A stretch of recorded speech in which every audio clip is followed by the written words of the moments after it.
Hello, hello. Today we're going to have a look at the scoring for the IELTS. A few subscribers have been asking us, Payman, about how exactly are we scored when we take the IELTS test. So today we prepared a little slide show, and I'm going to try and explain it the best that I can. So let's get started. So just make sure that this thing works. Okay. So as you know, the IELTS score ranges from 9 to 0. Well, 1, 0. Okay. So 9, expert user, essentially is expert user. As I say, that's C2 proficiency, which is essentially a native speaker. 8 is advanced, C1, very good user. 7, upper intermediate, good user. 6, competent user. And then it goes down to 5, 4, 3, 2, 1, but we're not interested in those. For most of you, it will be 7 that at least 7 that you'll be aiming for. Okay, so this is more or less a good, strong upper intermediate heading into advanced. Okay, so let's see. So all 4 of your scores for listening, speaking, reading, and writing are added together, divided by 4, of course, 4 skills, and that gives you your overall band score.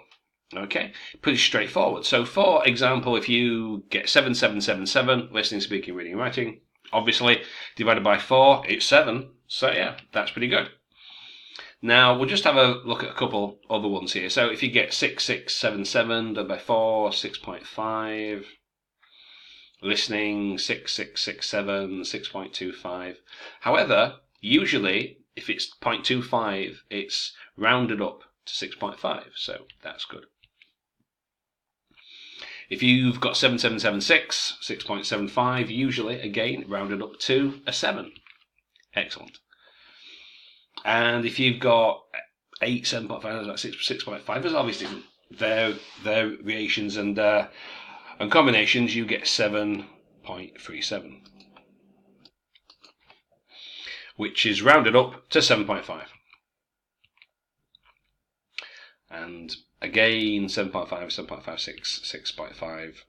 If it's less than 2.5, a quarter, usually rounded down.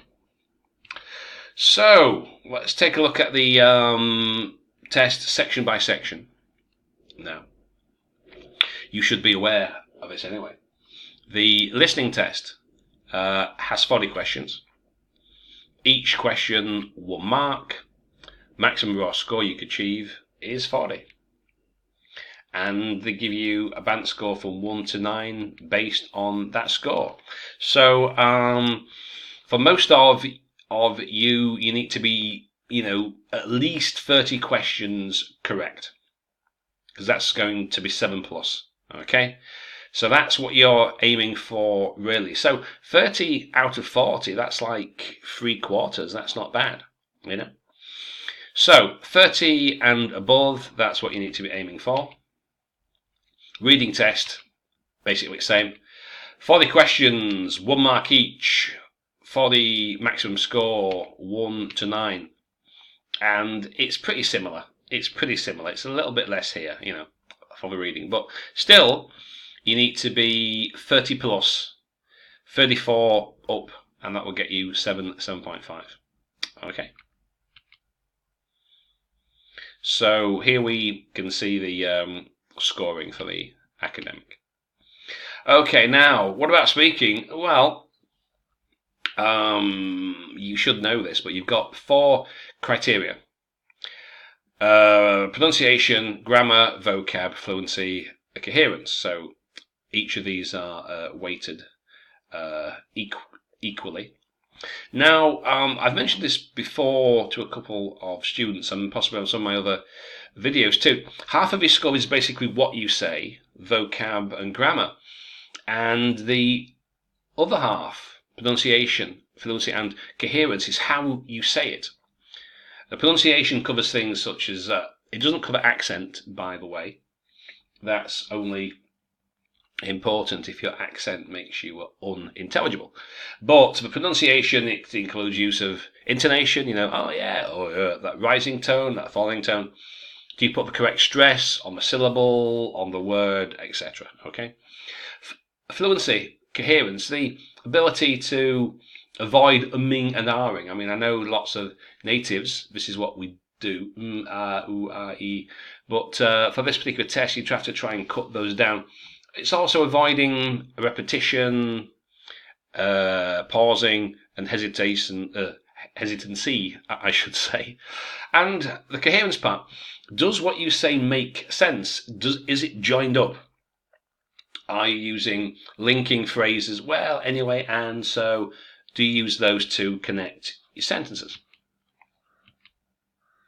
So if we take a look, again, it's basically the same. If everything is 7, you get 7. 6, 6, 7, 7, 6.5. 6, 6, 6, 7, 6.25, rounded down to 6. 6, 7, 7, 7, 6, 7, 5, rounded down. Usually for the speaking section, that's what they do. So, writing, what about that now? Well, again, we've got 4 criteria. And I have made several videos about these in the past. You can find them on my channel and on the IELTS9PRO channel on a parrot. Grammar and vocab, these are important, yes, but these are only half or 50% of your total score. Now, from my quite extensive experience now, I can see that most people whose English is good usually fall down on task achievement or task response, especially in task response for the essay task 2. They don't correctly answer the question, they don't give good examples, etc. There's quite a few things, and I've made a couple of videos about exactly that. Cohesion, coherence, that's the paragraphing, is that a logic? Is that a logical layout? Is there internal cohesion within your paragraphs? Do your sentences interconnect? Does the whole of the essay or task 1, is there a general coherence or structure overall? So there's 4 different things there, and again, equal weighting for all 4. So if you get 7, 7, 7, 7, we can work it out. It's a 7, 6, 6, 7, 7, 6, 5, and on down, etc.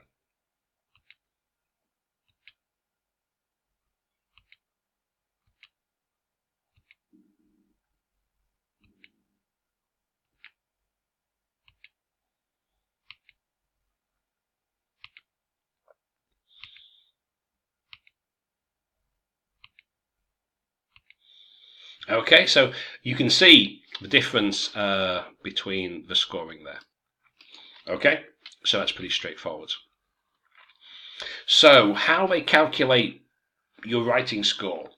So you get a score for task 1, cohesion, coherence, grammar, vocab, blah, blah, blah. Task achievement for task 2, task response, cohesion, coherence, blah, blah, blah.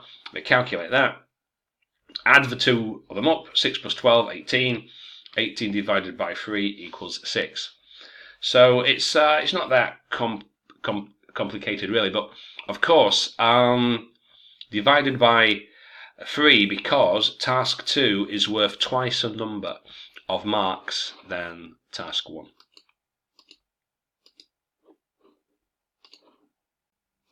Okay, so task 1 is worth 1/3 of your score, task 2 is worth 2/3. Now that doesn't mean to say that you should skip working on task 1, no, the opposite. In fact, it's more the question, and here's some more examples here, it's more a question of managing your time. There's no point in spending more than 20 minutes on task 1 when you will need that 40 minutes for task 2, the essay, which will give you 2/3 of your score. So you need to pay attention to both of those equally.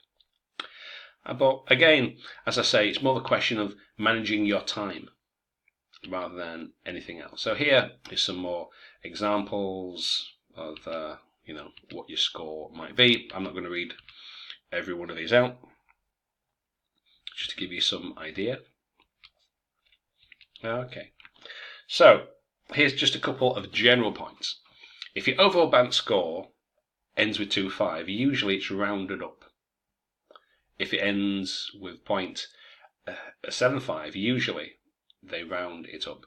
But this is only your overall test score based on your total scores for listening, speaking, reading, and writing. It doesn't happen with speaking and writing. In this case, it's usually rounded down. You can't get a score ending with 0.5 in writing and speaking. You can't get 6.5, 7.5, etc. It's either 5, 6, or 7. If you need any help, you can come check out my website, theenglishnative.com, and you can find me also on Twitter, on Facebook, my channel on YouTube, etc. And of course, IELTS9.PRO, you can find us there. We have a full range of services. And also you can find us on Telegram. I won't post the links, but you can find them. I'm on Telegram. I've got IELTS9PRO, and I also have some groups for the OET. And again, as I say, you can find me on Facebook, Pinterest, Twitter, and YouTube, etc. So I hope that helps, and I'll see you next time.